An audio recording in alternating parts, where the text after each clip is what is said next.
अस्सलाम वालेकुम dear students. जैसा कि आपको मालूम है कि मेरा नाम मसूद आलम है और आज का जो हमारा टॉपिक होगा वो है ओरल प्रेजेंटेशन के ऊपर। तो ओरल प्रेजेंटेशन के ऊपर जो हमारा जो लेक्चर है, इस पर आगे जाने से पहले मेरी आपसे रिक्वेस्ट होगी कि आप चैनल को सब्सक्राइब कीजिए और चैनल को और मेरी वीडियो को लाइक कीजिएगा, क्योंकि आपके सब्सक्राइब करने से और लाइक करने से होता क्या है कि जो वीडियो बनाने वाला होता है उसकी हौसला अफजाई होती है और वो मज़ीद जोश और जज्बे के साथ आगे अपनी वीडियो आपके सामने पेश करता है।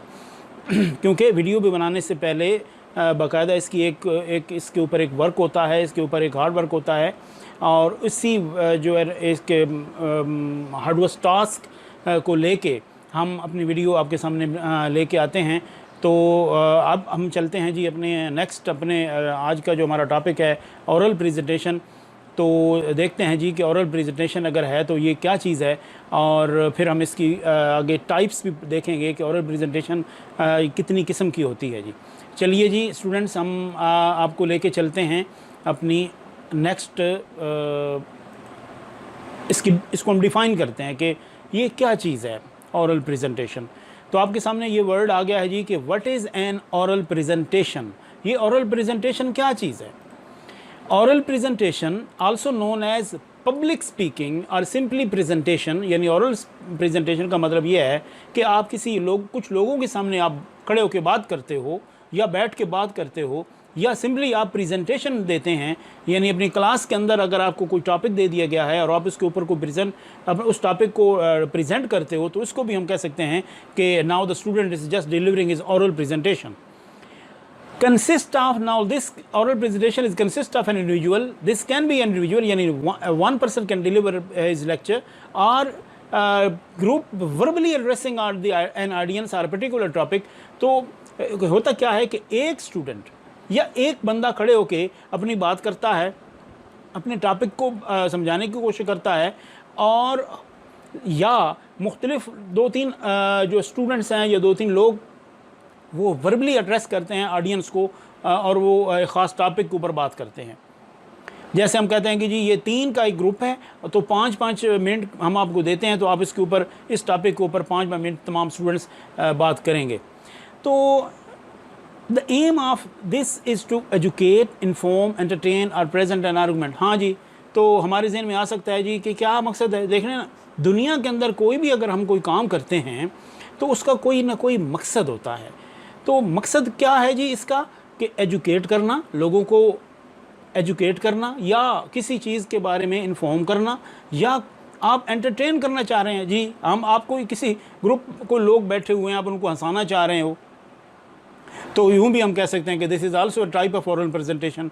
Are present an argument. हाँ, या आप कोई आर्गूमेंट बिल्ड आपने किया हुआ है और उस आर्गूमेंट को आप लोगों के सामने रखना चाह रहे हो।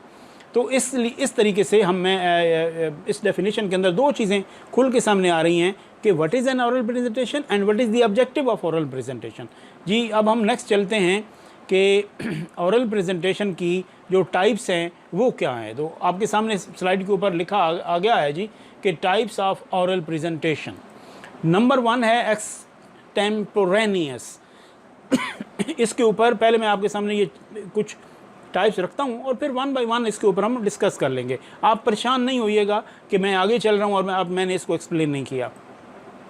नंबर 2 पे है हमारे पास रीडिंग, नंबर 3 पे है मेमोराइजेशन एंड नंबर 4 पे है इम्प्रॉम्प्टू डिलीवरी।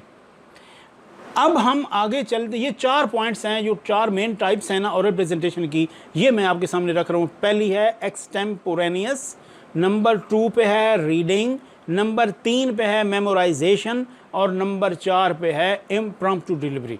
जी अब हम चलते हैं एक एक करके हम इसके ऊपर डिस्कस कर लेते हैं और मैं आपको समझाऊंगा कि ये अगर जो एक्सटेम्पोरेनियस अगर डिलीवरी है तो वो क्या चीज़ है। डियर स्टूडेंट्स, एक्सटेम्पोरेनियस बेसिकली एक प्लान्ड आपकी प्रेजेंटेशन है। ये आपको पहले एक टॉपिक दे दिया जाता है और उस टॉपिक के ऊपर बाकायदा आप एक अपनी एक प्रेजेंटेशन तैयार करते हैं, आप उसके आर्गूमेंट्स बिल्ड करते हैं, काउंटर आर्गूमेंट्स बिल्ड करते हैं, कुछ आप पूरी प्लान करते हैं कि अगर मेरे ऊपर इस प्रेजेंटेशन के बाद कोई क्वेश्चन क्रिएट होते हैं तो मैं उसका काउंटर क्वेश्चन के ऊपर उन क्वेश्चन के ऊपर उन क्वेश्चंस को काउंटर कैसे करूँगा, उन क्वेश्चंस को मैं एड्रेस कैसे करूँगा। तो आप उन तमाम चीज़ों को लेके आप डाइस के ऊपर पहुंच जाते हो। इस वक्त आपके पास हैंड आउट्स भी हो सकते हैं, आपके पास प्ले कार्ड्स भी हो सकते हैं, आपके पास चार्ट हो सकता है, आपके पास आउटलाइंस हो सकती हैं, आपके पास हेडिंग्स हो सकती हैं। दैट आपके पास वो आपको क्या करेंगे, ये सारी चीज़ें लीड इन करेंगी। और आपको पता होगा कि मेरे सामने जब ये एक टॉपिक है तो उस टॉपिक के ऊपर मैं मुख्तलिफ जो मेरे पास ये आउटलाइंस हैं या मेरे पास जो मुझसे लीड इन्स हैं, ये मैं देख के या उनको समझ के मैं स्टूडेंट्स को या जो मेरे सामने ऑडियंस बैठी होगी मैं उनको मुतमईन कर पाऊँगा, और या मैं उनको एजुकेट कर पाऊँगा या मैं उनको इन्फॉर्म कर पाऊँगा।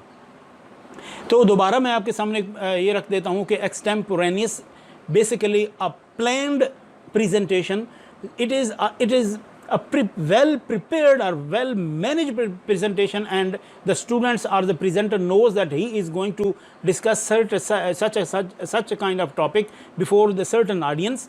और फिर क्या वो करता है कि before that in the class he comes on the dais and he has a handouts in his hand. He has some of the outlines, some of the headings and some of the lead-ins, and then he discusses his topic one by one, and discusses his topic and that before the audience. And if the question end of the day, if the question arises from the audience, he just very because he is well prepared, he gives the answers of that questions. So dear students, extemporaneous एक well planned pre planned जो presentation है इसको हम कहते हैं। Number 2 पे हमारे पास आगे रीडिंग जी। अब जो रीडिंग की प्रेजेंटेशन है ये बेसिकली जो वहाँ पे की जाती है जहाँ पे आप को ये देखना होता है कि मैं कोई भी वर्ड टू वर्ड मैंने प्रेजेंट करना है, एक वर्ड भी मिस नहीं होना चाहिए।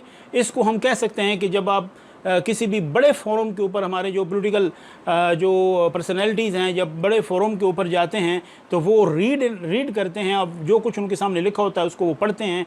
तो उन्होंने ये देखना होता है कि उनकी रीडिंग जो है, उनकी जो आवाज़ निकल रही है वो चाहे देख के निकल रही है या ज़बानी निकल रही है, लेकिन क्योंकि रीडिंग है तो वो देख के पढ़ रहे होते हैं। वो ये चाह रहे होते हैं कि कोई भी वर्ड आगे पीछे या मिस नहीं होना चाहिए, क्योंकि उसके आगे कंसिक्वेंसेस होते हैं। तो इसलिए रीडिंग की भी एक बाकायदा प्रेजेंटेशन की एक टाइप है, लेकिन इसकी इसके अंदर एक फ्लॉ ये है कि एक डिफेक्ट ये है कि आई टू आई कांटेक्ट नहीं रहता, और जो ऑडियंस होती है वो जो है ना वो इससे डिसइंटरेस्ट उनके अंदर शो हो जाता है, क्योंकि वो बंदा देख के पढ़ रहा होता है और जो ऑडियंस होती है वो उसको देख रही होती है और वो अपने पेजेस को देख रहा होता है। तो इससे एक बोर्डन और डिसइंटरेस्ट टाइप जो है ना वो चीज़ पैदा होती है। लेकिन बहरहाल ये एक टाइप है जो कि प्रेजेंटेशन की ओरल प्रेजेंटेशन की एक टाइप है, और ये हमारे जैसे मैंने आपको कहा कि ये बड़े फोरम के ऊपर हमारे पॉलिटिकल जो हमारे होते हैं पर्सनैलिटीज़ वो इसको लेके चलते हैं। फहम सा है, इसमें कोई इतना वो मुश्किल नहीं है कि मेमोराइज़ का मतलब है कि जो टॉपिक आपको दिया गया है आपने उसको रट लिया है, बिल्कुल याद कर लिया है, पूरा लिखी हुई प्रेजेंटेशन है और उसको आपने कमा हक़्क़हू कंप्लीट आपने उसको याद कर लिया जी। और अब आप आ गए हैं जनाब डाइस के ऊपर सामने, और आप वो रटी हुई और याद की हुई जो है ना वो प्रेजेंटेशन वो आप लोगों के सामने पेश कर देते हैं।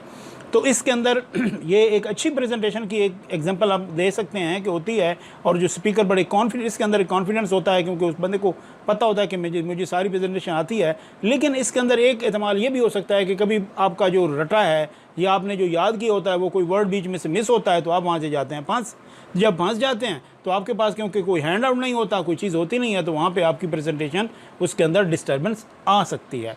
तो उम्मीद है आपको पता चल गया होगा कि मेमोराइजेशन बेसिकली क्या है और उसका डिफेक्ट या उसके बेनिफिट या उसका एडवांटेजेस क्या हो सकते हैं। नेक्स्ट है जी हमारे पास इम्प्रॉम्प्टू डिलीवरी। अब ये इम्प्रॉम्प्टू डिलीवरी क्या चीज़ है? ये एक अनप्लान्ड है। जिस तरह एक्सटेम्पोरेनियस जो मैंने आपको सामने पहली प्रेजेंटेशन का एक टाइप रखी थी, उसके अंदर क्या था कि आप प्लान्ड थे, पहले पता था। लेकिन जो इम्प्रॉम्प्टू है इसके अंदर है अनप्लान्ड डिलीवरी है ये आपकी, यानी आप बैठे हैं कहीं पे और आपके टीचर आपको कहते हैं कि जी फलां जो स्टूडेंट है वो काइंडली प्लीज़ आप स्टैंड अप और आप आइए और आप इस टॉपिक के ऊपर 5 मिनट लगाइए, आपने इस टॉपिक के ऊपर बोलना है। अब आपने उस टॉपिक को, कोई नया टॉपिक आपके सामने दे दिया जाता है और अचानक आपको उस टॉपिक के ऊपर बोलना पड़ जाता है, तो ऐसी सूरत में हम कहेंगे कि ये एक इम्प्रॉम्प्टू यानी अनप्लैन्ड आपकी डिलीवरी है और आपने यहाँ पे बोलना है। अब इसके लिए क्या चीज़ चाहिए? इसके लिए बाकायदा एक एक्सपर्टीज चाहिए, स्किल चाहिए, और ये तब आती है जब आप मुख्तलिफ़ किस्म की आप मराहिल से गुज़रते हो, आप एक्सपीरियंस बंदे हो और आप मुख्तलिफ़ टॉपिक्स के ऊपर बात करते रहते हो, आप एक हैबिचुअल आदमी हो, एक स्किल्ड पर्सन हो और आपके पास साउंड नॉलेज है, तो आप आराम से उसके ऊपर उस टॉपिक के ऊपर आप जो आप किसी भी वक्त अगर कोई कहेगा तो आप उसके ऊपर बात करेंगे। तो ऐसी सूरत में हम उसको कहेंगे कि इम्प्रॉम्प्टू है। लेकिन अगर आप को इतना आपके पास एक्सपीरियंस नहीं है, इतना आपके पास नॉलेज नहीं है, इतना आपके पास कॉन्फिडेंस नहीं है, तो डेफिनेटली आपको वहाँ पे परेशानी हो जाएगी और आप कहेंगे कि सर मुझे थोड़ा टाइम चाहिए क्योंकि मैंने इसको प्रिपेयर नहीं किया, मेरे पास इंफॉर्मेशन नहीं है, नॉलेज नहीं है। तो इस सूरत में हम कहेंगे कि ये एक इम्प्रॉम्प्टू डिलीवरी है। तो डियर स्टूडेंट्स, उम्मीद है आपको पता चल गया होगा कि किस तरीके से जो ओरल प्रेजेंटेशन है उसको मैंने सबसे पहले आपके सामने डिफ़ाइन किया, फिर मैंने ओरल प्रेजेंटेशन की आपको ऑब्जेक्टिव बताए, फिर मैंने आपको उसके टाइप्स बताए, 1 बाय 1 4 टाइप्स बताए। तो आपको उम्मीद है समझ आ गई होगी। अगर मज़ीद भी अगर आपको उसमें कोई प्रॉब्लम क्रिएट हो तो आप वीडियो के आखिर के अंदर कमेंट्स सेक्शन है, उसके अंदर आप क्वेश्चन रेज़ कर सकते हैं। मैं आपके कमेंट्स को बाकायदा जवाब दूँगा ताकि आपको ये टॉपिक आसानी से समझ आ सके। वीडियो अगर पसंद आ जाए तो उसको लाइक कीजिए और शेयर कीजिए और चैनल को सब्सक्राइब कीजिए। आपकी हौसला अफजाई का शुक्रिया। Thank you very much.